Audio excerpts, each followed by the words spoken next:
8 years, I finally decided to merge these interests and go to Washington, D.C. full time. And one of the major reasons I went to Washington and spent so much time in Washington is because I was looking to remove governmental barriers from people's lives. You know, it's one thing for healthy people to say, well, this is just a nuisance in our life to have excessive government. But when you have people that are totally at risk, this is their survival, we can do better for them as a society. We can do better for them because we can appreciate within them that they have gifts and talents and that they can contribute and they can break out of poverty simply by understanding the first step. So I'm looking for how we're going to remove governmental barriers. I started here in LA, and the next thing I know, the strings were getting longer to Washington, D.C. We were redistributing in this welfare government plantation $400 billion a year. $400 billion a year, and I'd go out to crowds like this and say, do you know of any of the programs? Could you guys even name one of the governmental programs?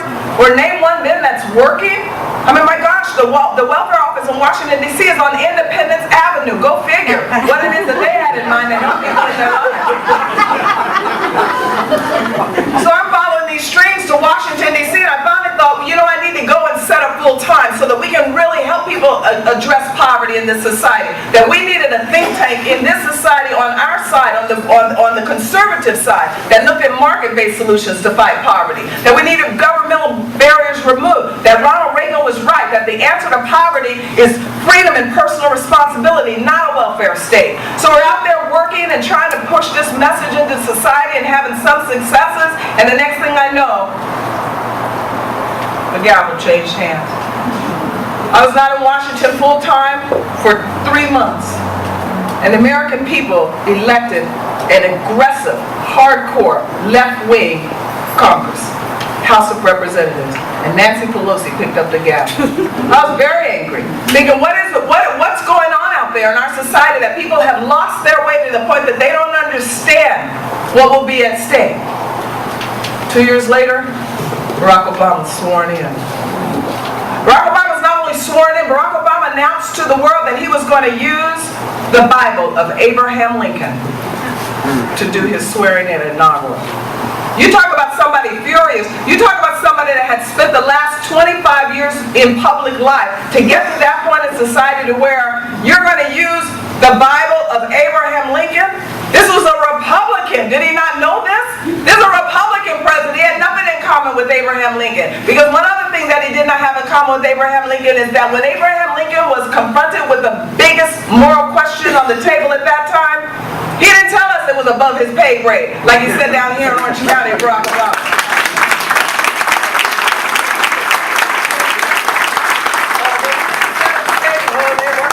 In fact, they were trying to get D.C. to be one. Like, no, you guys don't get a vote from Congress. You maybe should read the Constitution and find that it just won't happen here. They didn't say it was above his pay grade. In fact, what Abraham Lincoln did was looked into Scripture, and he said, a house divided can't stand. And then he said, we're going to be all one thing or we're going to be all the other. But we can't keep going on this way. You get to a point that you just can't keep going against your core principles and survive. And that's where we are again today. Like in 1850, where we're going to be all slave or we're going to be all free. And I started looking and assessing this, and I'm getting more and more angry. The same way others were getting angry in society, but it was still bubbling outside of Washington. We didn't hear your voice in Washington yet. I just knew something very critical had gone wrong in our society. I maybe thought that I didn't do enough work. Maybe we have to change positions a little bit. And I was heading home from Washington back here to Orange County.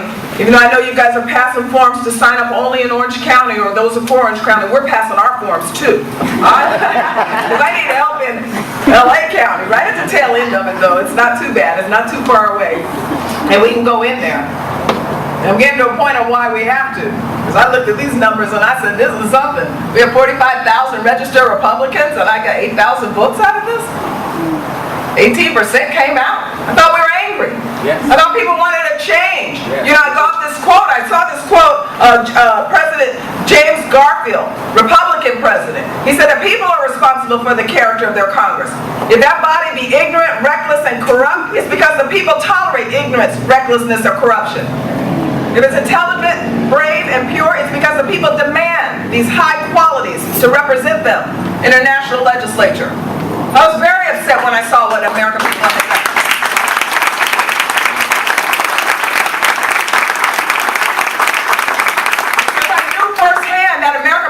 were not conditioned to buy into this idea of slavery. It just wasn't a part of us. I do 200,000 miles a year. I've been in the heartland of this country. I've been absolutely everywhere. I've been over 200 college campuses. Now, they do get a little aggressive there. I've got to tell you, your kids are kind of But I've been everywhere. There really is an Oshkosh. And there's a Walla Walla, Washington, because I've been there. I'm telling you. I met the decent people of this country who are in quiet communities just doing the most amazing work, and I knew that they were not prepared for what was getting ready to happen in Washington, D.C. So I was on my way home to sit in my Habakkuk chair. You know, some of the people that follow Scripture know Habakkuk. He stood there like this. Okay, I'm not moving until you speak, because something has gone really wrong in talking to the Lord. So I had my little arms crossed that I shouldn't have, because God had been so good to me to deliver me from that little dark hole. I was on a path of self-destruction. But I was coming back through the Minnesota airport, and I ran into this restaurant to grab something to eat, and there was a little sign in my booth inside of that little restaurant. You know how people put their expressions in their little restaurants? Sometimes they put little pictures and little signs and things like that. And this one was a quote from General Douglas MacArthur. And it said, "We're not retreating, we're advancing in another direction." And I thought that was a word for me.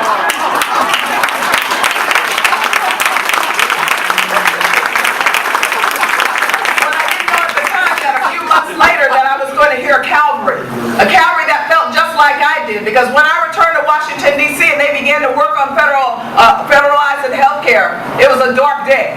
It was a dark day because I was in a lot of the back rooms where our side were cracking the deals already, pretending nothing was going to happen. They were going to come out and think that, well, maybe if we at least fight a public option, that we might be able to get something better next time. That we'll be able to remove this once we get control again. They were looking at a political opportunity that might have realized, I don't know, just depending on the American people didn't get angry enough to show up in Washington, D.C. I'm just not sure that it would have materialized if the Tea Partiers hadn't come to town, because I haven't seen one agency, one department, one anything in Washington ever shut down once it's established. We can make political promises all day. We've been here for 25 years. We were going to do something about the Department of Education, and look at it. These budgets get bigger. That's what I was telling you about this whole redistribution. That $400 billion, less than 20 cents on a dollar actually reaches the households that we say we're trying to help. Uncle Sam is cruel. You think it's cruel to you as a taxpayer? You try living under the thumb of Uncle Sam. They've only began to do the damage. It's one thing when you got a little bit of help about yourself and you can sustain yourself for a little while. But it's another thing when you start saying, they provide all my children's schooling, they provide all my children's loans for their college, now they're promising us that they're going to keep us in our households, now they're promising us the jobs by bringing in the green thing, and all of the rest of these promises that we keep hearing coming out of Washington, D.C. We should be very frustrated. We should be very willing to get up and go do something to make sure that we win in this coming November. Because even it's not just my district where I got 18%. What was it, 29% of all Republicans? So even the top of the ticket now, Meg Whitman got like 20% after spending a few $1 million. Yeah. Like I didn't have to spend anything. I didn't even have to go out. But we have a real job to do, and I was getting bubbly and angry and just wondering what was going to happen. And the next thing I know, I heard rumbling out in the grassroots of America. They were starting to show up finally at their town halls, holding their politicians accountable. And then when they knew that the politicians weren't hearing them, they started showing up in Washington, D.C. I was there today all the time.